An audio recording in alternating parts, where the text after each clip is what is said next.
اس بار جب میں مدینے گیا نا تو ایک بڑی الگ سے سٹوری سننے کو ملی۔ میرے ایک دوست ہیں جو میرے ساتھ مدینے میں تھے، اور خدا کی قسم انہوں نے جب یہ واقعہ بتایا تو میری آنکھوں سے اشک جاری تھے۔ وجہ یہ تھی کہ انہیں ایک غبارے بیچنے والا بلون سیلر ملا جو جالیوں سے حاضری دے کر باہر آ رہا تھا۔ انہوں نے پوچھا، جناب کیا آپ ہر سال رمضان میں مدینے آتے ہیں؟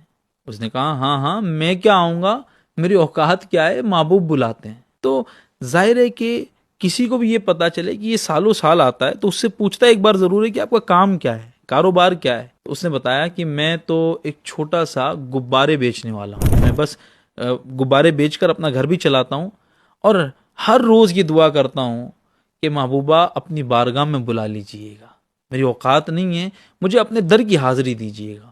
وہ خود کہتا ہے کہ اللہ پاک اتنی برکت مجھے دے دیتا ہے کہ میں اپنے گھر کو بھی چلاتا ہوں اور ہر سال رمضان میں مدینے آتا ہوں۔ وہ جو شعر ہے نا، کہاں کی دولت کہاں کا منصب، قسم خدا کی ہے یہ حقیقت، جنہیں بلایا ہے مصطفیٰ نے وہی مدینے کو آ رہے ہیں۔ ایک بہت بڑے عالم دین کو ایک صاحب ملے جو سرکار کی روضے کے سامنے کھڑے ہو کر سلام عرض کرنے کے بعد اپنی تمام باتیں جیسے ایک انسان اپنے خیالات کا اظہار کسی کے سامنے کرتا ہو اس انداز میں بیان کر رہے تھے۔ کہتے ہیں حضور وہ میرا جو کھیت تھا وہ بھی بیچ دیا، سائیکل اور دکان بیچ کر بھی میں نے پیسے جمع کیے اور میں آپ کے قدموں میں حاضر ہوا ہوں۔ ظاہر ہے وہ عالم دین پیچھے کھڑے ہو کر اس انداز کو سن رہے تھے۔ جب وہ باہر نکلا تو آپ بھی پیچھے پیچھے ہو لیے اور کہا، سن یہ بتا، تو نے کھیت بھی بیچ دیا، دکان بھی بیچ دی، سائیکل بھی بیچ دی، سب کچھ ختم کر کے مدینے آیا ہے؟ تو جملے سنیں، جس کا عشق اس لیول پر ہوتا ہے ان کے جملوں میں ان کا عشق نظر آتا ہے۔ وہ کہتے ہیں، او حضرت یہاں لینے آیا ہوں نا، اسی لیے سب بیچ کر آیا ہوں۔ تو یقیناً ان کا عشق ایسا ہے، اس لیے انہیں عنایات بھی زیادہ ہوتی ہیں۔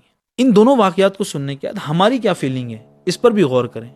کیا محبوب سے اس قدر ہمارا عشق ہے اور اللہ پر اس قدر ہمارا فیتھ ہے، بلیف سسٹم ہے کہ میرا رب میرے مسائل کو حل فرمائے گا؟ یقیناً جب ہاتھ اٹھتے ہیں اور محبوب کے صدقے میں دعائیں کی جاتی ہیں تو آزمائشیں دور ہوتی ہیں۔ ایک معمول روزانہ ہمیں بنانا چاہیے کہ روزانہ کم از کم 6 منٹ کوئی نہ ہو، مصلی بچھا ہو، رخ مدینے کی جانب ہو، آنکھیں بند ہوں، جالیوں کا تصور ہو، اور محبوب کریم صلی اللہ علیہ وسلم پر لگاتار درود بھیج رہے ہیں، اور آخر میں ہاتھ اٹھائیں اور کہیں، قلت ہیلتی انت وسیلتی ادرکنی یا رسول اللہ، یا رسول اللہ میری داد رسی فرمائیے، میرا ہاتھ پکڑ کر میرے مسائل سے مجھے باہر نکال لیجئے۔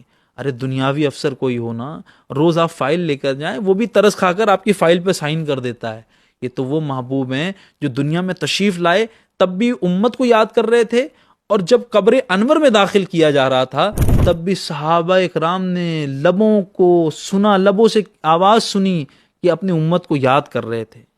کمال یہ ہے کہ ہم کیسے محبوب کو یاد کرتے ہیں۔ آج عزم کیجئے کہ 24 گھنٹے میں سے 6 منٹ محبوب کریم صلی اللہ علیہ وسلم پر درود پڑھنے کے لیے ضرور نکالیں گے۔ صلو علی الحبیب صلی اللہ تعالی علی محمد صلی اللہ علیہ وسلم۔